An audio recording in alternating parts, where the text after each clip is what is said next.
Bonjour à tous. Avant de commencer, je vous invite à la prière. Seigneur, encore aujourd'hui, par ta grâce, je suis devant ton peuple, Seigneur, pour un nouveau message. Je voudrais que ce soit toi qui parles à travers ma personne et que, Seigneur, je puisse être un instrument, Seigneur, avec toi. Bénis la parole de Dieu. Amen. Amen. Alors, ça fait un petit moment que je n'étais pas venu devant vous, mais c'est toujours une grâce et un honneur d'être encore parmi vous pour venir parler. Aujourd'hui, j'ai à cœur de vous partager dans la lettre aux Colossiens, au chapitre 2, du verset 6 et 7. J'ai lu ces paroles et ça m'a tout de suite interpellé et je voulais partager. C'est pour ça que mon message aujourd'hui s'intitule Être au bénéfice de la vie que Dieu nous donne. Alors, Colossiens 2, versets 6 et 7.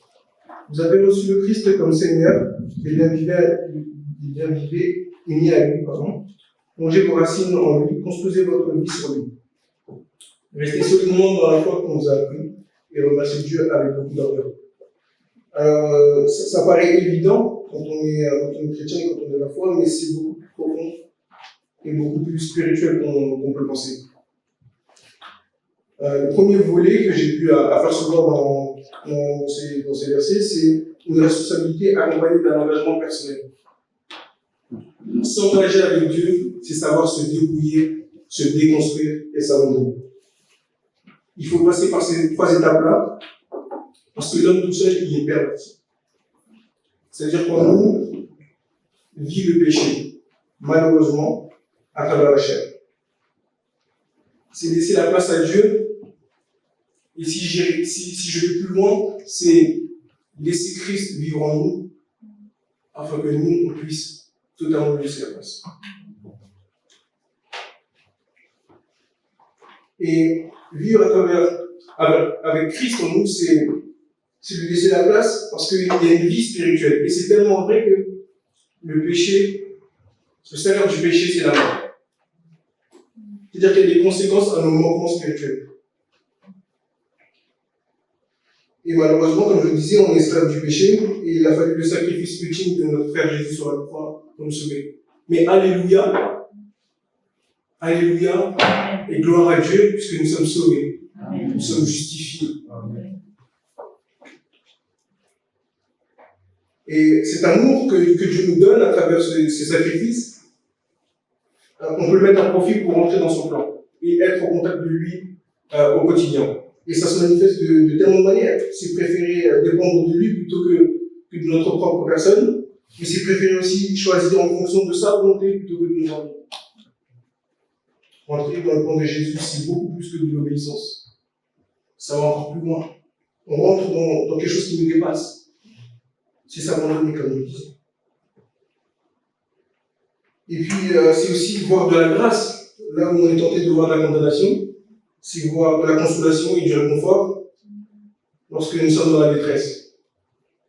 C'est être béni lorsque la situation ne nous paraît pas forcément avantageuse. Et je pense à tellement de situations, je pense aux étudiants, où parfois on a des bonnes notes, même lorsqu'on pensait on pensait même pas avoir la moyenne en fait. Mais pour les plus anciens, c'est aussi dans votre vie quotidienne, lorsqu'on bénit votre famille. Ça peut être par l'arrivée d'un nouvel enfant, ça peut être financièrement, ça peut être professionnellement. Mais je pense aussi à toutes ces personnes qui vivent des temps difficiles, où c'est pas facile, à cause du Covid. Dieu a un plan pour vous. Dieu ne nous abandonne pas. Vous êtes ses enfants et il est encore là. Croyez-le, croyez-le. Comme je vous disais, spirituellement, il y a des bénédictions. Et elles sont bien présentes. Et je peux vous en rappeler quelques-unes. C'est que Dieu t'aime, Dieu t'a sauvé et Dieu t'a choisi. Un peu plus tôt, je disais que c'était un engagement personnel parce que Dieu est prêt à te donner la couronne que tu mérites. Parce que Dieu veut te donner une couronne. Mais il faut que tu fasses le choix de t'abandonner à lui, de venir à lui, de l'aimer. Parce qu'il ne va pas t'imposer un choix que tu n'as pas choisi de faire.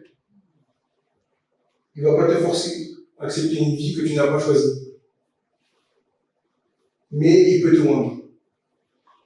Dieu oint les cœurs qui lui appartiennent. Soyez rassurés qu'aujourd'hui, il veut te rendre toi aussi. Et par conséquent, si tu crois personnellement que Dieu est celui qui peut changer ta vie, celui qui peut guérir tes blessures, et celui qui est ton fidèle ami, fais ce choix encore aujourd'hui de renouveler ton engagement avec lui, de dire encore aujourd'hui, Dieu, je m'abandonne à toi. Aujourd'hui, je veux encore te servir. Je te donne ma vie encore une fois. Parce que Dieu le voit et c'est ce qui importe. Tout ça m'amène au deuxième volet, qui est ne limitons pas Dieu à cause de nos propres limites.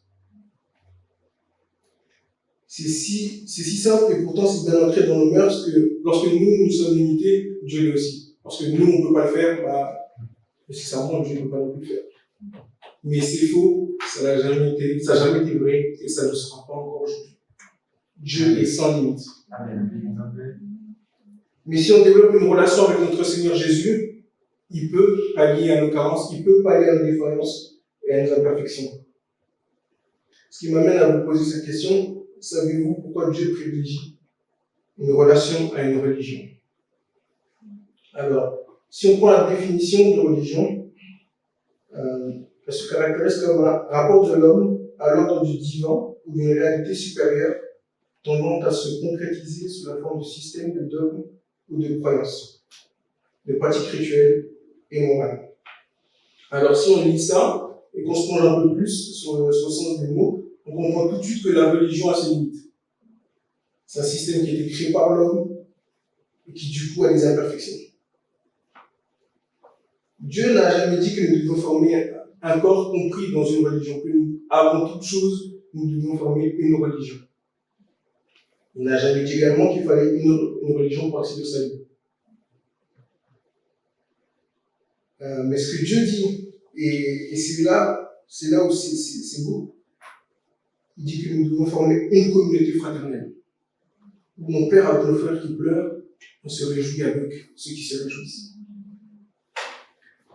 Il dit aussi que nous sommes un corps où chacun de nous forme partie de corps, qui viendra chercher son épouse. Et chacun de nous, ici dans cette salle, et je le crois, nous formons l'épouse du Christ. Amen. Il privilégie ce rapport de relation parce que Dieu est un Dieu personnel. C'est d'abord ton Dieu avant d'être le Dieu de tous. Il nous dit, à travers le commandement, je suis le Seigneur, ton Dieu. Il veut être personnel. Mais il veut également une relation avec toi parce que tout autant que nous sommes tous différents.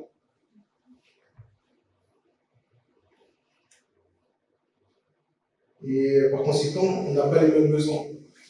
Et on n'a nécessairement pas les mêmes épreuves. Mais Dieu peut pallier à tout ça. Dieu peut venir guérir tes blessures. Il peut venir soigner tes plaies. Il peut te donner l'amour dont tu as besoin. Il peut être fidèle à l'amour dont tu as besoin. C'est pour ça que c'est un Dieu personnel. Et c'est en privilégiant une relation avec lui que tu deviens celui que Dieu veut que tu sois. Et puis c'est sans doute également pour sa propre gloire méritée. Il mérite aussi sa gloire pour tout le sacrifice qu'il a fait. Je ne sais pas vous, mais moi, mourir sur une croix, me lâcher, insulter, ça ne me tombe pas trop. C'est vrai que déjà, lorsque mes parents me crient dessus, j'ai un peu du mal. Sur une croix, bon, je vous laisse monter la place.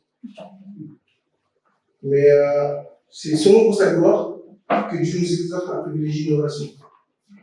Si nous étions tous pareils, il suffirait juste d'instaurer un seul système ou un seul schéma de prière avec une seule façon de rencontrer et on sent que ça se limite. Dieu ne se limite pas à un seul schéma, à une seule prière. Dieu est beaucoup plus grand que ça.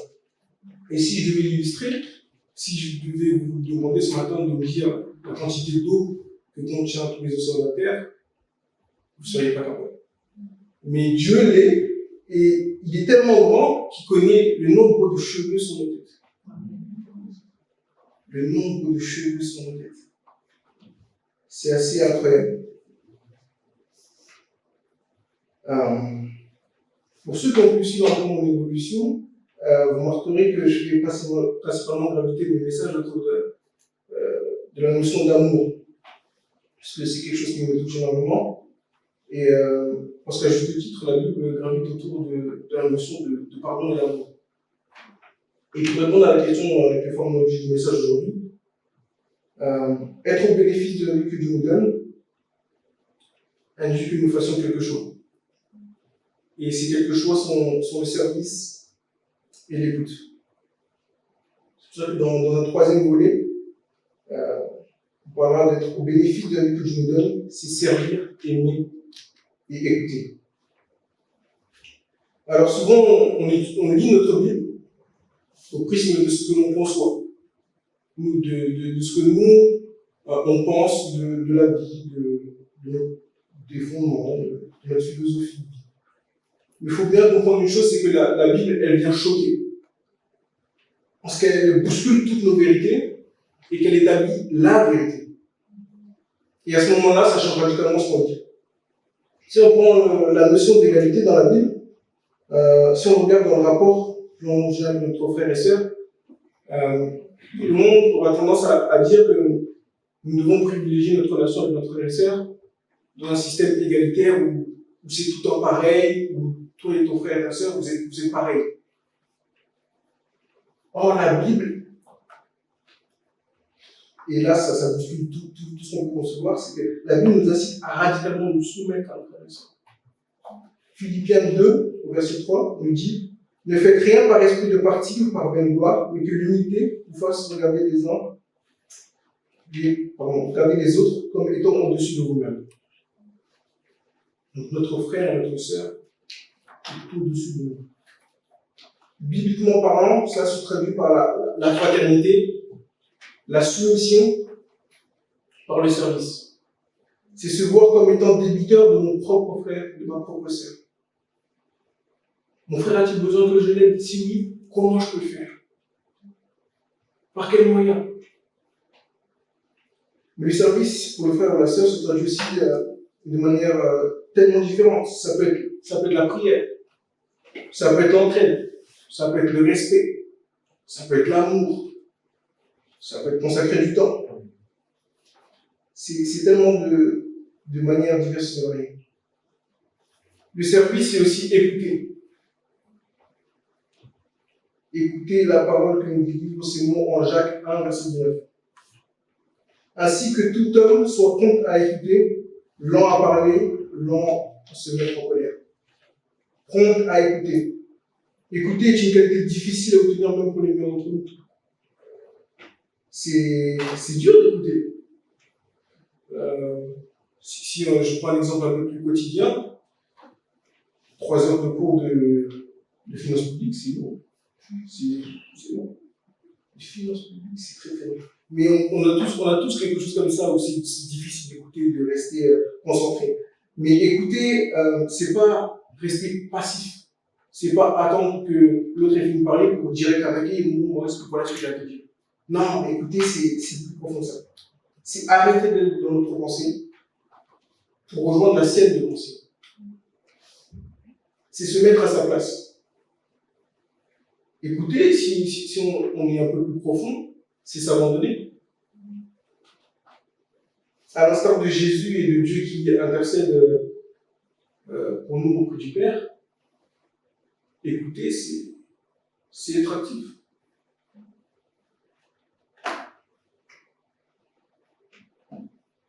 Et puis écouter, ça nous permet aussi de savoir les besoins de l'autre personne. C'est aussi une forme de maturité. On grandit lorsqu'on écoute. Lorsqu'on prie et que on demande à Dieu ce dont nous avons besoin, est-ce qu'on prend réellement le temps d'écouter ce que lui a à nous dire? Et pourtant, dans ses soupirs à lui, il y a tellement de joie. Il y a tellement d'indications, il y a tellement de réponses à nos questions aussi. Nos réponses sont sous nos yeux et pourtant, c'est difficile de les voir. Et puis enfin, dans un dernier volet, il y a cette notion d'être reconnaissant. Si on relit Les versets 6 et 7, aux Colossiens, de la lettre aux Colossiens. Vous avez reçu le Christ et Jésus comme Seigneur et bien uni à lui. Plongez vos racines en lui, construisez votre vie sur lui, restez simplement dans la foi que vous avez appris et remerciez Dieu avec beaucoup d'ardeur. Remerciez Dieu avec beaucoup d'ardeur. Donc cette notion de reconnaissance, elle est bien présente. Et le message de ce matin, n'a pas réellement pour but d'imposer une façon d'agir, une façon de voir les choses ou une façon de penser. Mais c'est davantage d'étudier la parole sur ce qu'elle dit de nous et sur ce qu'elle dit de nous, de ce que nous devrions être.